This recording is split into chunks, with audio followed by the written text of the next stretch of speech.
Hi, my name is Chris Straw, and I'm a psychologist and a school psychologist. And I was talking with Pastor Matt about feelings. When I started working in the schools, I had many children who were saying, this feeling's bad, this feeling is good, shouldn't feel that feeling. And I thought, that's just not right, something's wrong with that.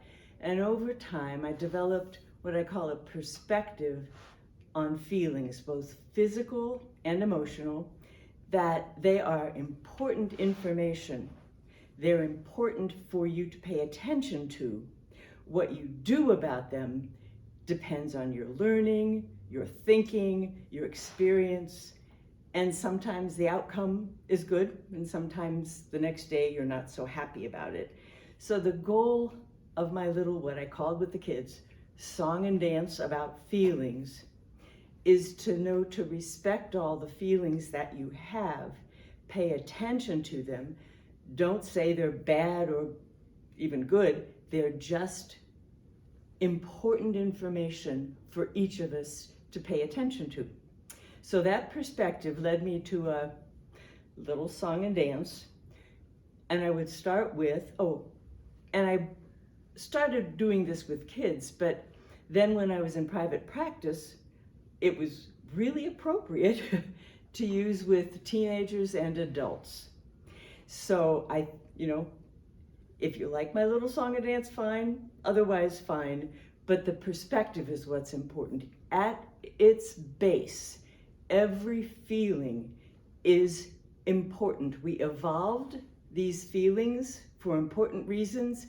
God gave us these feelings for important reasons, and we ignore them at our peril. So, what would happen if you never felt hungry? You might not eat, right? You might end up not well, and maybe even dying. What would happen if you never felt thirsty? Same thing, right? Well, what about pain? Pain is no fun. But what would happen if you never felt pain? You'd never learn not to touch a hot stove. You'd never learn not to run over hot sidewalks in your bare feet. You'd never learn the important ways to keep you and your body safe. So pain is very important in keeping ourselves healthy. So if you were born without the ability to feel pain, that would not be good. It would be good to feel pain, right? We don't like it, but pain is still important. Same thing with emotional feelings, same as with physical feelings. We evolved all these feelings. God gave us these feelings for important reasons. What do they tell us? What's the information that you get when you have a feeling? Happy, sad, scared, angry, hurt, embarrassed. Happy tells you, the old word copacetic, it's good, do more of the same. I'm happy when I eat these berries and they don't make me throw up, right? I'm happy, I feel nourished, I feed these berries to my children and they're fine and they're healthy. So happy tells us we can do more. What about sad? Sad is not fun. Sad is kind of like pain, that it teaches us what is important, what we value, what we need to preserve, protect, and defend. What is it that we need to do when we feel sad? Well, to respect that feeling and maybe not lose our grandmother's heirloom ring that we valued so much, because it hurts so much emotionally when we lost that by leaving it in the bathroom at the museum. Whatever it is that you feel sad about, it tells you what's important to you, what you value. Scared, afraid, anxious, those are all related feelings. What does that tell you when you feel afraid? Well, something might be dangerous. Something might hurt you. something might be coming. Sometimes we feel scared about things that we don't need to feel scared about because they're not dangerous, but scared feelings still tell us to check the surroundings, take care of yourself, take care of your children, take care of what you value and your body, yourself. So then we get to anger. That's one of the feelings that a lot of people say, I shouldn't feel angry. It's bad. It's not a good feeling.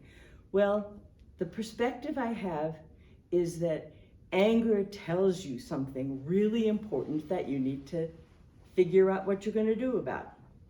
Anger tells you there is a problem. Something is not as I want it to be. Whatever that is, you need to think about it. You need to figure out what you want to do about it. You can either solve the problem and then go on with your life. The problem goes away. Or you have to do the problem-solving circle. What's the problem? What do I want? What are my options? What am I going to choose? Did it work? No, then you go around the circle again. So anger is so important because there are many things in our lives that we don't like. Get angry if I stub my toe. Well, if I just, throw things, that creates another problem or makes the problem worse. So anything that you do about your angry feelings might be anything you do that makes the problem worse or creates new problems. That I call losing your temper, right? So if you solve the problem, you just go on with your life. It's not something you have to dwell on or get back about. You just have to figure out what to do about it. So embarrassment is more about the tribe. If you were doing something in your cave person tribe that got you kicked out, you're unlikely to survive. And so embarrassment, guilt, and shame are all about keeping community together. Other feelings we could go on and talk about. Love, for example, is a very complex feeling, but we need to love our children or they wouldn't survive. They can't take care of themselves. We need to protect the community because otherwise it's really hard to survive. So all these feelings, again, that basic perspective, every feeling is information. You can decide what to do about it. For instance, with hunger, you're hungry, you can go in the kitchen and get a sandwich or a slice of chocolate cake, or you can eat the entire chocolate cake. That's usually not so good, doesn't feel good. What you do about your feelings is what makes who you are and how you operate in the world. If you're angry and you throw things and break things or hit people or slap them on stage, it's unlikely that you'll be happy about that the next day and have to apologize to everybody. So think about your feelings and respect them. Make choices the best you can at the time. I would use this example, and Pastor Matt may or may not want to use this example, but when you're 2 or 3 years old, when you have to go to the bathroom, you have that feeling. You just go to the bathroom in your pants, right? Or like some people I know, they would just take off the diapers and go in the backyard and who cares? But you learn how to handle those physical feelings differently as you age. You learn the skills to handle your angry feelings. You learn how to handle your hungry feelings. You learn maybe by your time you're 4 not to grab the cookie off your mother's plate. You learn how to behave in a way that is socially better than doing it the way you used to. So that's my perspective on feelings, that they're at base about survival, and everyone is important to respect, to pay attention to, not discount, not make bad, maybe not even bad or good, information. Thank you. So 2 questions. Okay. You talked about we handle our physical feelings differently as we age, hopefully as we mature. Right, And hopefully. And we understand what is best for us and best for the community we're in. But it seems like some people, as they age, don't handle their emotional feelings any differently than they did as children. That is true. Is that nature And sometimes nurture? they come to me about that. Yeah. So how do you unlock that? First of all, this perspective, I think, really helps.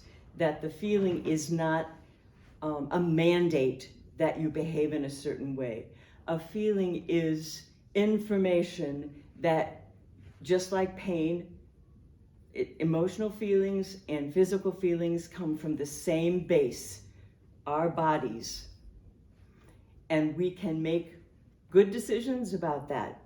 But we have to learn how to make good decisions. We don't come with, a manual that we can read at 3 months old, how to do these things. There are certain things that are automatic responses, like the doctor hits you and your leg goes out from the knee. But that's not necessarily the case with feelings, physical or emotional. So first of all, respecting the feelings, and then learning options. Thinking, I am angry.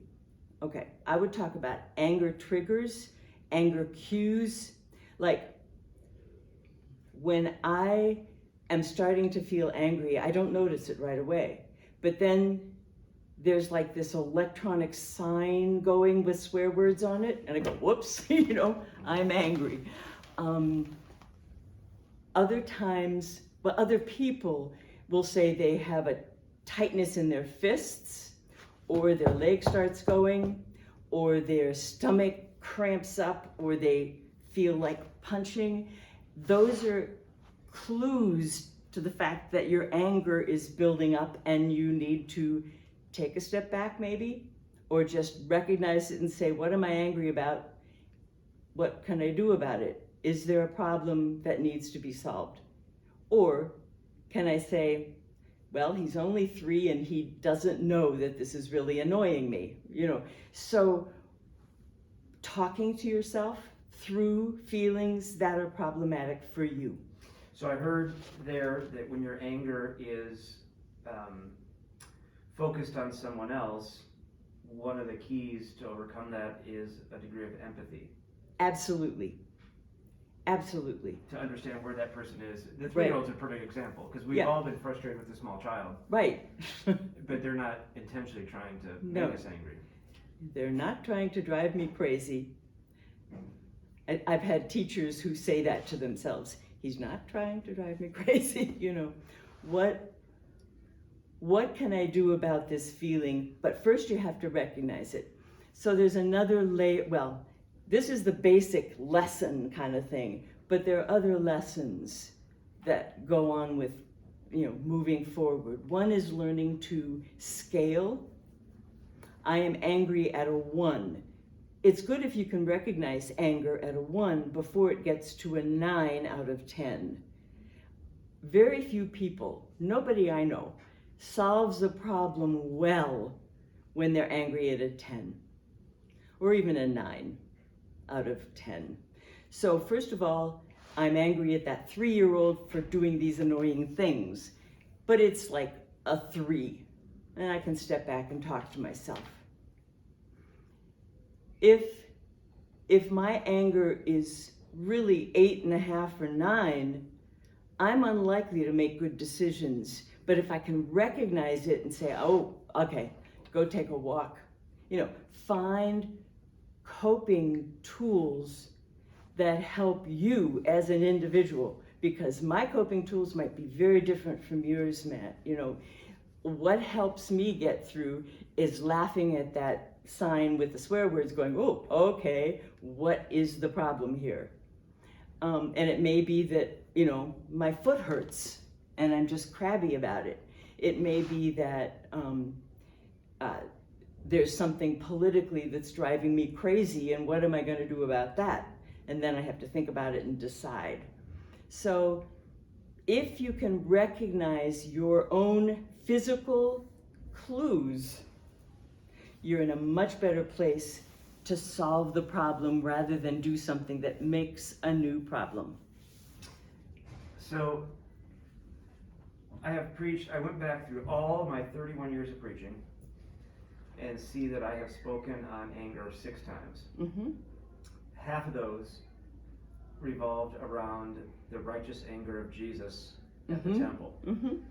That's the way most people do. I did a sermon series called I Have a Friend Who, and I have a friend who is gay, I have a friend who doesn't believe in God, and one of the sermons was I have a friend who's mad all the time, all the time. But come back to this righteous anger. Is there such a thing as righteous anger, or do we just give Jesus a pass as he's the one who had righteous anger? If I'm angry about injustice, is that really righteous anger? And what's the best way to... I don't think it helps to say anger is good or bad. Anger is telling you that there's a problem, something is not the way you think it should be, something is wrong in the world. And I think that's very appropriate, rather than thinking of it as good anger or bad anger. Anger is. What you do about it is either righteous or not so righteous. Maybe Jesus was righteous in doing that to demonstrate what he saw as something very wrong with the religious rituals and the way those were used to fleece the people, I guess would be one way I could put it. So do you give somebody a pass for doing something that made some other problems but demonstrated something really important? Walking across a bridge to protest the lack of civil rights. That was wrong in some people's eyes, but many of us think it was, their behavior was righteous and their anger was appropriate. And with even within that movement, you had your Black Panthers who were going to want to handle their anger in a different way. Yeah, and I would call that, the losing your temper, not solving the problem. Yeah. Right, so anger is neither good or bad. Anger is. What you do with it makes it a righteous anger, a selfish anger, or a hurtful, harmful anger. Well, I'd step back and say the behavior that you do in response to your natural, normal feeling of anger is either righteous or not righteous. This is my own perspective, but I come from a biological as well as a psychological background in my training, and putting those together over time has given me this perspective, and I think it's very useful. I'm not sure I could go to a textbook and have what I've said repeated exactly, but I think it's very practical to think about your feelings, emotional as well as physical, in terms of feedback to you, and then what you do about it makes it righteous or unrighteous. Okay.